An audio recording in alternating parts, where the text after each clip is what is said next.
मैं सच्चाई को बयान करूंगा और बयान करता रहूंगा। आज बोलो, खामोश हो जाओ। मैं जब कह रहा था भी है, मिंबर रसूल पर आपको अच्छाई को बयान भी करता है और चुनाव भी लड़ता है, मगर यह क्या बात है कि अंग्रेजी कुरान का तर्जुमा जो तरक्की छपा हुआ है, संभल की मस्जिद में जो लोग कोर्ट को गए, वो कोर्ट में ये बोलकर गए कि हमको मस्जिद खोलेंगे, तो मेरे खिलाफ ये वही लोग हैं जो आज इस असेंबली के इलेक्शन में इनको वोट दो उनको वोट दो ऐलान, मुझे फोन करके बोले आप ऐसा क्यों बोल रहे हैं, आप एम्यूनेशन दे रहे हैं बीजेपी को। मैंने कहा हजरत दामन बरकाता हो, जजमेंट आप पढ़ो, ये जजमेंट तमाम चीजों को खोल देगा। मुझसे कहा कि आप खामोश हो जाओ, ओवैसी तुम मत बोलो। मैंने कहा मौत मेरे को खामोश कर सकती, जब तक अल्लाह जिंदा रखेगा मैं सच्चाई को बयान करूंगा और बयान करता रहूंगा। आज बोलो, खामोश हो जाओ। मैं जब कह रहा था तो कोई बोल रहे हैं मत बोलो, इनको क्या है, ये भड़काऊ भाषण दे देते, इनको क्या है, इनको टीवी पे जाके बोलने का शौक है। आज क्या हुआ महाराष्ट्र के चुनाव में, क्या बीजेपी ने क्या कहा जा जाकर। आज हमारे पास करण जैसे, क्या नाम है, यूसुफ पुंजानी आकर तकरीर करके गए, मैं इलेक्शन जीतने का हार गया। उन्होंने कहा कि बीजेपी ने पूरे महाराष्ट्र में प्रचार कर दिया कि फतवा जीतेगा या भगवा जीतेगा। बताओ ये कौन है लोग। अरे आपको अगर इलेक्शन लड़ना है लड़ो, आगे बढ़ो, सिर्फ बैठकर ऐलान करने से नहीं होता, इलेक्शन लड़ो, मालूम होता आपको कैसे वोट हासिल करना पड़ता है। एक आलिम दीन मुफ्ती इस्माइल आपके सामने जो इलेक्शन लड़ रहा भी है, मिंबर रसूल पर आपको अच्छाई को बयान भी करता है और चुनाव भी लड़ता है, मगर यह क्या बात है कि इलेक्शन आएगा इनको वोट दो उनको वोट दो। अरे आप लड़ो, आप नहीं लड़ सकते तो अपने दामाद को लाओ, चलो लड़ो ना, क्यों नहीं रोकना। नहीं, हम इनको बोलेंगे उनको बोलेंगे। क्या हुआ, आपने बीजेपी को हैंडल दे दिया। यूसुफ पुंजानी कह रहा है कि बीजेपी गली गली जाकर ऐलान कर दी कि फतवा जीतेगा या भगवा जीतेगा। अरे जब सियासत नहीं आता करना तो मत करो, दुआ करो या हिकमत अमली से इख्तियार करो। नहीं, हमको सब चीज होना। देख लिए क्या हुआ।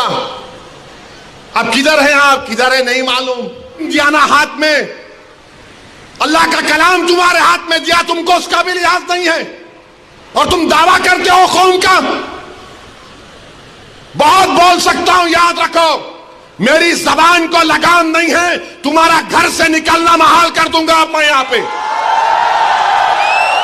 मेरे भाई इमाम शाफई मुफ्ती साहब बैठे हुए, इमाम शाफई रहमतुल्लाह अलैह का जमाना है।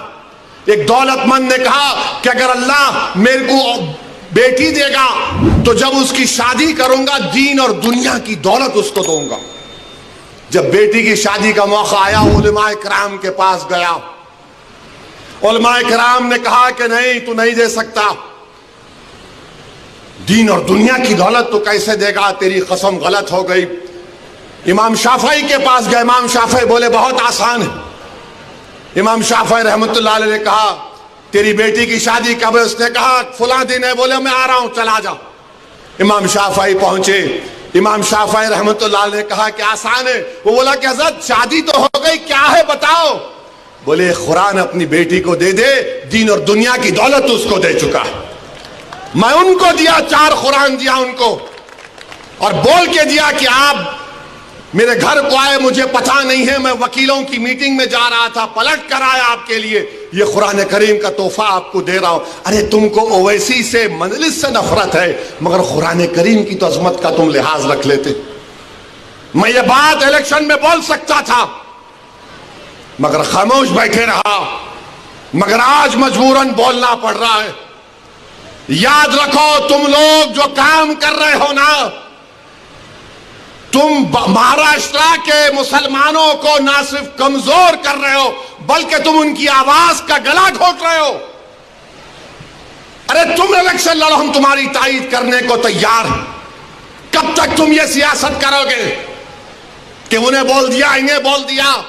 जिसको तायीद किए औरंगाबाद में वो खाली 5000 वोट लिया, 5000 वोट लिया। नासिर के खिलाफ कितने वोट लिया उन्हें? 10,000 वोट लिया। और नासिर हारे 8,000 वोट से। जो जिसकी तायीद का ऐलान किया हुआ 5,000 और इम्तियाज जलील हारे 1100 वोट से। धूलिया से फारूक शाह के खिलाफ आपने ऐलान किया, वो 10,000 पे निपट गया। फारूक शाह 70,000 वोट लिए, सिर्फ 1700 वोट लिया वो जालिम, सिर्फ 1700 वोट लिया। फारूक शाह 70,000 वोट लिया। अतीक को आपने तायीद नहीं की, किसी और को बोल दिया। अरे क्या कर रहे हो तुम लोग? मत करो। तुम्हारा एहतराम और तुम्हारी अजमत हम करते हैं, मगर आप जो काम कर रहे वो मुसलमानों के हक में नहीं कर रहे हैं। आपने हैंडल दे दिया बीजेपी को, बीजेपी ने पूरा प्रचार कर दिया और क्या नतीजा निकला जा आप देखो। कल ये बीजेपी की सरकार अगर कुछ करेगी तो कौन आके लड़ेगा? आप आएंगे रोड पे? यही इम्तियाज जलील, यही फारूक शाह, यही मुफ्ती इस्माइल, यही नासिर सिद्दीकी, यही फारूक शाब्दी, यही वारिस पठान मैदान में उतर के मुकाबला करेंगे। मेरे भाई पहचानो इन लोगों को। मैं नहीं बोलना चाह रहा था, मगर आज मैं जरूरी है सच्चाई को बयान करने के लिए कह रहा हूं। बहरहाल मेरे अजीज दोस्तों और बुजुर्गों, अपने मस्जिदों को आबाद रखो। जो लोग मस्जिदों को छीनना चाहते हैं उसका जवाब क्या है? अपनी मस्जिदों को भरे करो। तुम्हारी जुमे की नमाज फजर की नमाज में उतनी तादाद होनी चाहिए। संभल की मस्जिद में जो लोग कोर्ट को गए, वो कोर्ट में ये बोलकर गए कि हमको मस्जिद के अंदर जाने का परमिशन मिले। अब आप बताइए, कोई हम किसी को रोकते, कोई मस्जिद में आना चाह रहा है तो आइए, आदाब को मलूज रखकर मस्जिद में आइए। मगर प्रेयर यह है, मुतालिबा कोर्ट से कि अंदर आने का मौका मिले। और फाजिल जज साहब माशाल्लाह आर्डर दे दिए सर्वे का। माने कोर्ट मस्जिद संभल की मस्जिद चंदोसी मस्जिद से 45 किलोमीटर दूर है। 1.5 घंटे में आर्डर लेकर आ गए और वहां पर पुलिस मौजूद है। शाम में 6 बजे सर्वे होता है, फिर उसके बाद इतवार के दिन सर्वे होता है, और फिर जब दूसरा सर्वे जिसका कोई कानूनी मौकफ नहीं है सर्वे हुआ तो फायरिंग हुई। फायरिंग में 5 लोग शहीद हो गए। उसमें एक 17 साल का बच्चा जो प्लास्टिक के खिलौने बेचता था, उसके सीने पे गोली लग गई। 5 के 5 को, 4 को सीने पे गोली लगी, 1 को पीठ पर गोली लगी। और मारने वाले बोलते हम नहीं मारे, कट्टे से मारे। अरे क्या कोई अजिन्नात आके गोली मार के चले गए? आप गोली चला रहे हैं, वीडियो है, और बोल रहे हैं कि नहीं हम नहीं चलाए, कट्टे से मारे। तुर्क और पठानों का झगड़ा था? नहीं था झगड़ा। तुर्क पठान का मस्जिद पे झगड़ा कभी था ना कभी रहेगा इंशाअल्लाह ताला। आप कह रहे हैं झगड़ा था, मगर 5 लोग शहीद हो गए, अपनी जानों को गंवा दिए। अगर वो लोग कोर्ट को नहीं जाते तो क्या ये 5 बच्चे मरते थे? क्या ये तशद्दुद होता था संभल में? मेरे भाई आज आप देख रहे हैं ये संभल में हुआ और इल्जाम मुझ पर लगाया जाता है।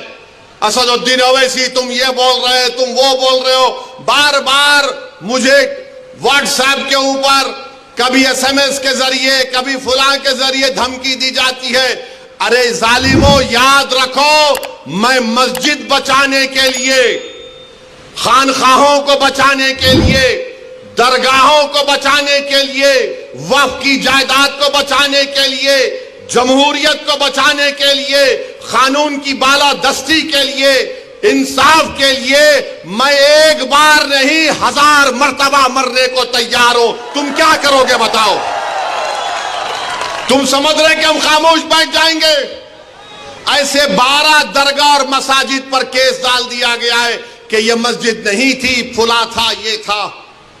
सलीम चिश्ती रहमतुल्लाह अलैह की दरगाह पर केस डाल दिया गया। सुल्तान हिंद ख्वाजा अजमेरी के आस्थाने पर केस डाल दिया गया।